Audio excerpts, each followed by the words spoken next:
My name is Taylor Williamson. I am a senior at the University of Minnesota, and I'm born and raised in Edina, Minnesota.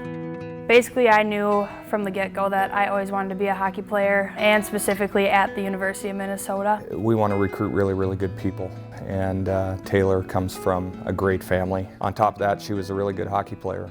Once I got to the University of Minnesota, it was in my sophomore year. Towards the end of our hockey season, I noticed that I was having a tough time talking. After about 4 weeks then, I told my mom about it. We had actually just gotten back. Taylor, a couple of our teammates and I, we all went out to Arizona. I could tell that something was up, but I thought maybe it was just allergies. We went to the doctor. The doctor told me I had what's called an arachnoid cyst. That was about the size of my fist on the right side of my brain, and I'd have to have emergency brain surgery. We were all actually really shocked. We had been on vacation together the week before and really had no clue. We got back on Saturday and I got a text from her Monday being like, I actually have a cyst in my brain and I have to have brain surgery in 2 days. After I had brain surgery, we were really excited and we thought, all right, things are gonna get better. Around July and August then, all of a sudden these symptoms came back, but this time it was talking. My facial muscles weren't working as well, so I lost my ability to smile. And then come September, we were playing Merrimack College. I played one period. I could barely breathe, honestly.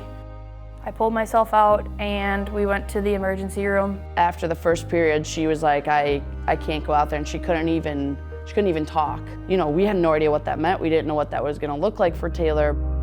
There was one doctor who was a resident at the University of Minnesota, and he came in and said that he had a wild guess as to what this was. I could have a neuromuscular disease called myasthenia gravis. I said, all right, let's run the test. And he said, well, you know, my tendon doesn't think that's what it is, but I said, let's just run it anyways. Let's rule it out. Having that doctor walk in was an answered prayer, because it ended up being exactly that. It makes my muscles have a tough time working to its full function. The treatment for myasthenia gravis is to take medication. I felt better the next day after taking it. From what my teammates and my coaches saw and my family, they thought there's no way that she's gonna be playing hockey again.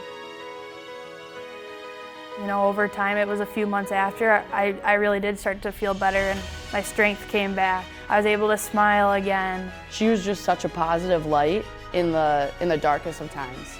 And I think that's what really separates Taylor from everybody else in this world. I think her perspective changed as well, though, from feeling like hockey was everything to her to really starting to lean into her faith. She's got a perspective now that is different from 2 years ago, realizing what's truly important in life.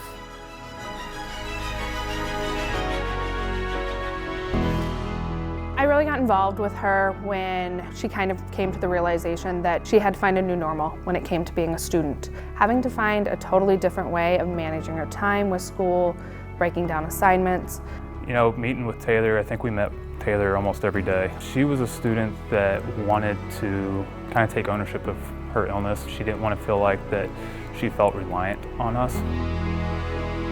Ultimately, it was January and February where Frosty finally let me play my first game against Vermont here, and that was by far one of the best moments of my life. You know, we were just so excited to have her back. We weren't going to put her out there, and I told her this, I'm not going to put you out there because everybody's feeling sorry for you or anything like that. We're going to put you out when you're ready. Held in by Knowles. Knowles will take a shot, redirected, they scores! Taylor Williamson! Minnesota is your WCHA final face-off champion. First off, Olivia Knowles had a great shot. All I had to do was tip that. Of course, Taylor Williamson, you know, taps out of the air. I remember just jumping on her in the boards. Well, the goal was huge, first of all, to score against Wisconsin in WCHA. Just to know that I was able to help our team continue on in that season and make it into the NCAA tournament was ultimately the coolest part of it.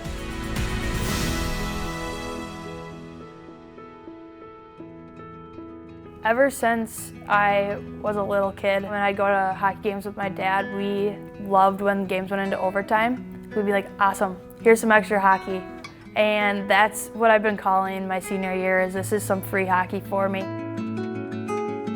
Everyone thought that I wasn't going to be able to play. To be where I am right now is absolutely incredible. Seeing someone who's been dealing with something so hard for a couple of years and just staying so positive through it has been really inspiring to me, and I think a lot of other people on our team think that too. She now sees the bigger picture. Hockey doesn't mean anything. Honestly, if she didn't have the drive or ambition that she has, I don't know that she would have overcome this in the way that she has. Well, it's been really fun to see her just continue to grow and understand that in the end, hockey is important, but it's not her life. I just want to be a light to others around me and just show them that it doesn't matter what you go through in life, you can get through it with God and with your friends and family. I'm Taylor Williamson, and I'm honored to receive the Richard Pinky McNamara Student Athlete Achievement Award.